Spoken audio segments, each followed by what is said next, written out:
পিরোজপুর সদর উপজেলার ২ নং কদমতলা ইউনিয়নের ৭ নং ওয়ার্ডের পোরগোলা গ্রামের জামাত ইসলামের শ্রমিক ফেডারেশনের সেক্রেটারি মনিরুল ইসলাম বাড়িঘর ভাঙচুর ও লুট করে নিয়ে যায় কদমতলা মৎস্যজীবী দলের ইউনিয়ন সেক্রেটারি রেজাউলের বাহিনী নেতৃত্বে।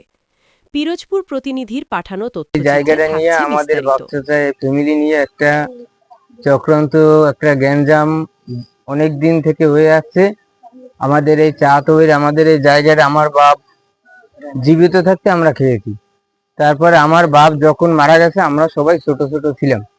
থাকার পরে আমাদের এইখানে বড় বড় গাছ ছিল, গাছটা কাইটে আমার ঘরে, পুরান ঘরে আমি কাইটে নিয়ে লাগাইছি।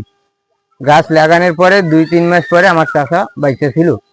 চাষা বলতেছে ও জায়গা তোর না, ওই জায়গা তোগো না, তোর ওই জায়গা দিয়া কিছু পাবি না।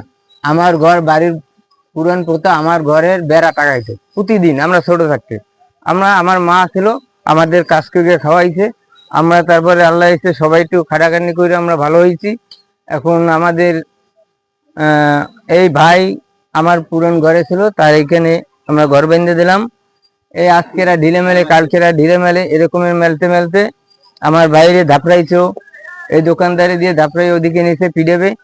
পিডানোর পরে এই বিভিন্ন আমরা বাংলাদেশ জামাত ইসলামের এদের সাথে যারা ছিল ভাইদের বলছি, বলার বিএমপির অনেক ভাইরা জানে, যেরকম সালাম ভাই জানে, হারুন ভাই জানে, এরপরে হালিম ভাই জানে, এরপরে কাজী জানে, এরকম সবাই জানে। এরা নিয়ে সবাই একবারে আমরা সালিসি ব্যবস্থা নিয়ে কাগজপত্র নিয়ে সব বসার পরেও এরা একটা মিট দিয়ে গেছে যে আমরা এটা যে কোনো একটা বিচারের আওতায় আনতে আছি, তোমরা কেউ কিছু বলবা না। না বলার স্বার্থে তাদের কথা মানে নেই, না মানার সাথে ওইখানে প্রতিদিন ওই সাইডে ইট মেলে একবার ওই সাইডে ভাঙচুর করছে। মুরগার খুব চুলে আগে একবার ভাঙ্গা হয়েছে, হওয়ার পরে এই গাছ একটা কাটে নিয়ে গেছে আমাদের এই সাইডে, ওই সাইড দিয়েও গাছ কেটে নিয়েছে। এরপরে এই বিভিন্ন এরা কালচার সৃষ্টি করতে আছে, সৃষ্টি করার পরে আমার হুমকি দিতে আছে যে আমি বাইরে দিয়ে বাইরে হইলে আমার ঠ্যাং কাটতে বেলাবে, আমার ঠ্যাং রাখবে না, তোর জামাত ইসলামের কোন বাপ আছে সবাই আন, এবং আমরা মামলা করতে যাব এই দিনে বলে। এটা মতো বলছে দাফনের কাপড় কিনে নিয়ে যাই, থানায় যদি যাও দাফনের কাপড় কিনে নিয়ে যাও। আমি ঠিক 11টার সময় আমার ঘরের আপনার ওই খাটটার পর শোয়া, জাহিদ বাড়ির ভিতরে এসে বলতে আছে যে এরা থানায় যাইয়া সেকেন্ড অফিসারের সাথে এরা কথা বললে আইছে। এরকম আমি শুনছি। শোনার পরে আমি আমার পিছনে গরু আছে, গরুর কাছে গেছি, দিক শুনি ধামধুম পিড়ান শুরু। আমি এখানে ছিলাম না, ধামধুম পিড়ান শুরু। আমি ওইখানে টের পাইয়া এই ঘর পর্যন্ত এসে দেখি এরা সব ভাঙতে আছে। মহিলারা ছিল, এরপরে ভাগ্নেরা ছিল, এর ভাইরা সবাই ছিল না, রেজাউল ফকির ছিল না, যেহেতু মিথ্যে কথা বলতে পারবো না। এরপর আপনার ফাইজুল ফকির ছিল না, আজি ফকির ছিল না, আজি ফকির ছিল না, আজির সাথে আমার সাথে ওদিক দিয়া দেখা হয়েছে, টাস খেলে আছে, ঠিক আছে, এরা ছিল না। কিন্তু এই ভাগ্নেরা এই সমস্ত করছে।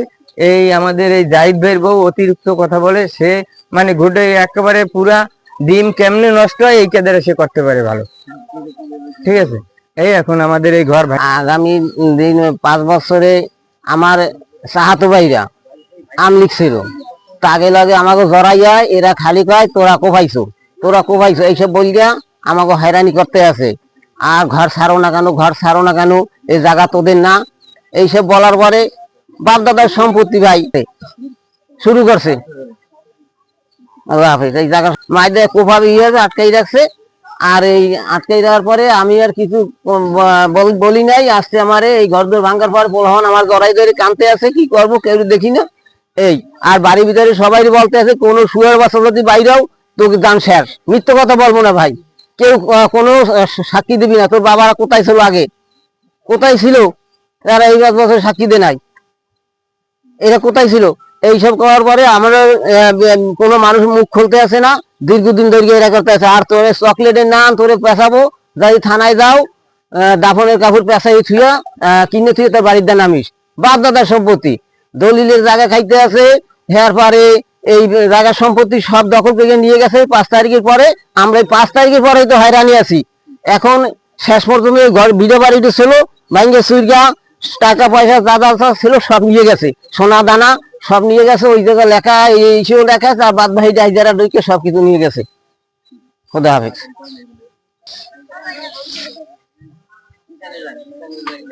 আপনি সিলেটের পোলাপান আইছি যে আপনারা কথা কইতে পারেন না। তাহলে আমরা তো যাইতাম।